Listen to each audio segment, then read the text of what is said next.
Kami ucapkan salam kepada Bapak Arif dan juga asisten dosen praktikum kimia analitik KPA. Pada hari ini kami dari kelompok 6, gelombang 2 akan mempresentasikan B1 yaitu menentukan kadar karbonat dan bikarbonat dalam sampel.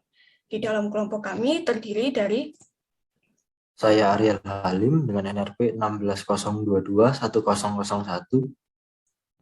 Ada nama saya Titus Pranata dengan NRP 160.221.005. Dan saya sendiri Modesta Ervina dari NRP 16.022.1011.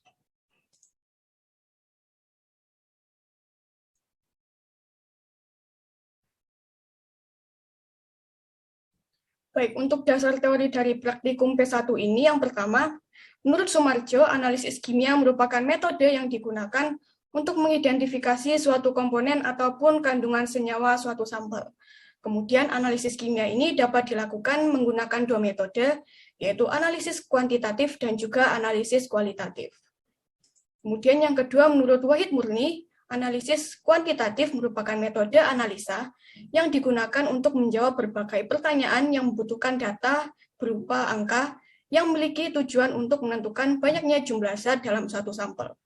Oleh sebab itulah, analisa secara kuantitatif ini menggunakan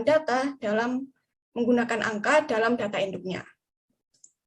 Kemudian analisis kuantitatif kimia ini terdiri dari gravimetri, presiprimetri, iodometri, spektrometri, dan juga volumetri atau titrimetri. Metode titrimetri atau proses titrasi ini memanfaatkan data berupa pengukuran volume sampel, di mana volume suatu larutan standar ditambahkan ke dalam suatu larutan sampel. Sebagai contoh, titrimetri ini dapat digunakan untuk menentukan konsentrasi dari suatu sampel. Data berupa volume dalam proses ini dapat digunakan untuk menentukan konsentrasi suatu sampel yang digunakan. Kemudian proses titrimetri ini diawali dengan proses standarisasi.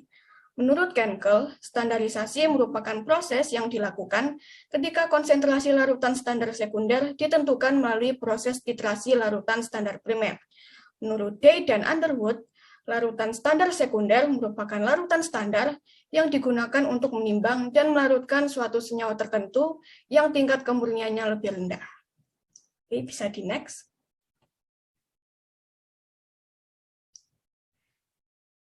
Baik, yang membedakan larutan standar, sekunder, dan larutan standar primer adalah tingkat kemurniannya. Larutan standar primer ini memiliki tingkat kemurnian yang lebih tinggi jika dibandingkan dengan larutan standar primer sekunder. Kemudian dalam proses standarisasi terjadi proses reaksi antara asam klorida atau HCl dan boraks, sehingga persamaan reaksi yang dapat dituliskan adalah sebagai berikut. Dalam reaksi tersebut, natrium tetraborat direaksikan dengan air dan juga asam klorida, sehingga menghasilkan asam borat, natrium klorida, dan juga air. Kemudian dalam proses standarisasi berlaku nilai kesetaraan yang digunakan untuk menentukan normalitas, sehingga persamaan yang dapat dirumuskan adalah sebagai berikut. N1 kali V1 sama dengan N2 kali V2, dan N adalah konsentrasi atau kadar larutan, dan V adalah volume larutan. Kemudian dalam proses titrasi, bereaksi merupakan larutan standar yang nantinya akan dicampurkan ke dalam sampel. Sampel nantinya akan ditambahkan indikator dalam jumlah yang kecil, hingga indikator menunjukkan perubahan warna. Beberapa indikator yang digunakan, yang pertama adalah phenolphthalein atau indikator PP. Indikator PP ini memiliki rentang antara 8 sampai 10, sehingga indikator ini digunakan untuk proses titrasi pertama atau titik akhir pertama. Jika direaksikan dengan senyawa basa, phenolphthalein akan berwarna merah, dan jika direaksikan dengan senyawa netral ataupun senyawa asam, phenolphthalein ini akan menjadi tidak berwarna. Kemudian indikator kedua adalah bromofenol biru atau indikator BPB. Indikator ini memiliki sifat yang stabil dan sering digunakan sebagai indikator senyawa dengan rentang pH antara 3,5 sampai 4,6, sehingga indikator ini dapat digunakan untuk proses titrasi kedua atau titik akhir kedua. Baik, bisa di next. Setelah indikator ditambahkan, proses titrasi dilakukan dengan menggunakan reaksi standar hingga titik reaksi yang hendak dicapai. Proses titrasi dilakukan secara 2 tahap. Yang pertama adalah proses titrasi pertama dengan indikator PP. Dalam proses titrasi yang pertama ini, hasil reaksi yang terjadi adalah ion karbonat yang bersifat basa akan dititrasi menjadi ion bikarbonat. Kemudian untuk proses titrasi yang kedua dengan indikator BBB, hasil reaksi yang terjadi adalah ion bikarbonat dan akan menghasilkan asam karbonat. Kemudian dalam proses titrasi sampel natrium karbonat menggunakan asam klorida, persamaan reaksi yang dapat ditulis adalah sebagai berikut. Dalam reaksi yang pertama, natrium karbonat ditambahkan asam klorida sehingga dapat menghasilkan natrium bikarbonat dan natrium klorida. Kemudian untuk reaksi yang kedua, natrium bikarbonat ditambahkan dengan natrium klorida maka akan ditambahkan dengan asam klorida maka akan mendapatkan hasil berupa natrium klorida, karbon dioksida dan juga air.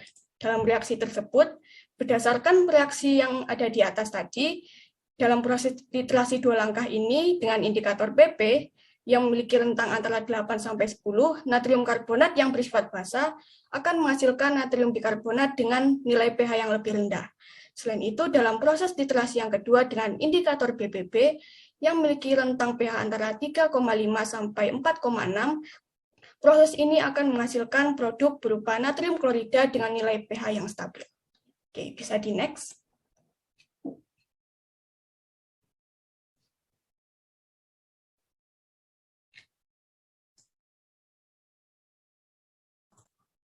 Oke, selanjutnya ada alat dan bahan yang akan digunakan dalam praktikum kali ini, yaitu ada 3 buah gelas ukur 100 ml, 3 buah labu Erlenmeyer 200 ml, 2 buah gelas beker 500 ml, 2 buah buret 25 ml, hot plate dan magnetic bar 1 set, corong gelas dan pengaduk gelas. Bahan yang dibutuhkan, larutan HCl 0,1 normal, indikator PP, dan BBB, sampel karbonat dan bikarbonat. Kemudian untuk cara kerja, pertama kita akan menstandarisasi larutan HCl 0,1 normal. Pertama, masukkan 10 ml larutan boraks 0,1 normal ke dalam Erlenmeyer, tambahkan 25 ml Aquades, tambahkan 3 tetes indikator BBB, titrasi menggunakan larutan HCl yang akan distandarisasi hingga warna larutan berubah menjadi kuning kehijauan. Catat volume larutan HCl yang digunakan.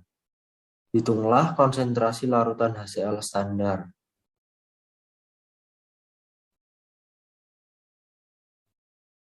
Kemudian, menentukan kadar karbonat dan bikarbonat. Pertama, menimbang 0,2 gram sampel yang mengandung karbonat dan bikarbonat. Kedua, menambahkan 50 ml Aquades dan mengaduk hingga sampel larut homogen. Menambahkan 3 tetes indikator PP sehingga larutan akan berwarna ungu. Mentitrasi dengan larutan HCl yang telah distandarisasi dan menghentikan titrasi saat warna larutan berubah menjadi pink. Mencatat volume HCl yang digunakan pada titrasi pertama ini. Kemudian, menambahkan indikator BBB sehingga larutan akan berwarna biru. Melanjutkan titrasi larutan sampel dengan larutan HCl standar. Mencatat volume larutan HCl yang digunakan. Kemudian, mengulangi langkah 1-10 sebanyak 3 kali. Dan menghitung volume HCl rata-ratanya. Kemudian menghitung kadar karbonat dan bikarbonat dalam sampel tersebut.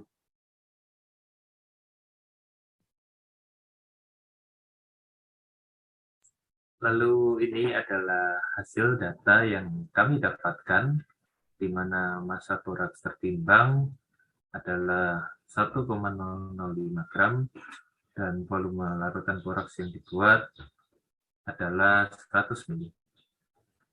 Lalu juga berikut adalah hasil dalam bentuk tabel untuk standarisasi HCl dan juga untuk penentuan kadar karbonat dan bikarbonat.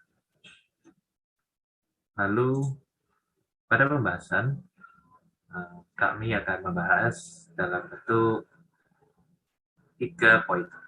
Yang pertama adalah pada saat standarisasi HCl. Standarisasi HCl perlu dilakukan sebelum digunakan karena HCl merupakan larutan standar sekunder. Standarisasi HCl dapat dilakukan dengan boraks, yang adalah senyawa primer. Salah satu tanda boraks adalah senyawa standar primer adalah dari kemurniannya dan juga dari besar massa relatifnya.